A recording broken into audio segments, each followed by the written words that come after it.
د هیواد په 23 ولایتونو کې د ازموینې ملي ادارې لخوا د پوهنتونونو لپاره د اختصاصي شپې پوهنځیو او دیني مدرسو پروګرامونو له ګډونوالو څخه ازموینه واخیستل شوه. امتحان بهیر ډیر ښه روان ده او موږ ډیر خوشحاله یو او کوم سوالونه چې موږ ته راکړل سوي دي هغه د علماو د تثبیت د رتبې دپاره ډیر ښه الحمدلله برابر دي. د استعدادونو ښه تشخیص وشي، مناسبو ځایونو ته تقدیم شي او د راتلونکي دپاره یو ښه پانګه ولرو، وطن آباد کړی شي، وطن خودکفا وګرځولی شي، وطن د نورو هیوادونو سره همسیال دا وګرځولی شي. انشاءالله سوالات بسیار خوب است، با اساس سویه علما ترتیب شده است، هیچ کدام مشکل نیست. په دغه ازموینه کې شاوخوا 9000 داوطلبانو ته کارتونه ویشل شوي وو چې له دې جملې څخه 2600 تنه یې په کابل او پاتې نورو 2400 کسان یې د هیواد له نورو ولایتونو څخه وو.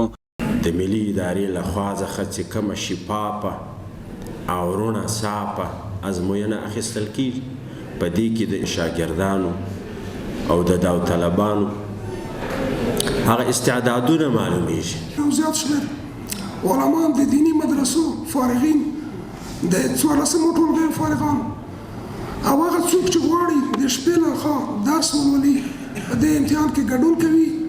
د دې ازموینې له لارې به د دینی مدرسو فارغان او دینی عالمانو د پوهنتونونو شرایطو او اسلامي تعلیماتو پوهنځیو د 14مو ټولګیو فارغان به د اختصاصي ازموینې له لارې په اړوندو څانګو او ګڼ شمېر ځوانان به د شپې پوهنځیو ته بریالي شي. 2901 په تعداد کې داوطلبان موږ لرو په ټول افغانستان کې چې هغوی په دې ازموینه کې ثبت نام کړی دی. متاسفانه چې پرون او نن په دې هیواد کې یخني زیاته وه، واوره زیاته وه، بیا هم په کومو ولایاتو کې چې هلته مشکل پیدا شوی و د ولسوالیو نه مرکز ته رسیدګي نشي کېدی، نو هغوی دپاره دا تصمیم لرو چې کم کسان حاضر نه دي د هغوی دپاره یو بل متفرقه امتحان هغه په نظر کې ولرو. د ازموینو د ملي ادارې مسؤلین وایي چې د 14م ټولګیو فارغانو اختصاصي شپې پوهنځیو او دیني مدرسو فارغانو ازموینه د کانکور عمومي پروسې برخه ده چې له څه ځنډ وروسته د ازموینو ملي ادارې لخوا په شفافیت او نظم سره واخیستل شوه او د ازموینې پایلې به په راتلونکو څو ورځو کې له ګډونوالو سره شریکې شي.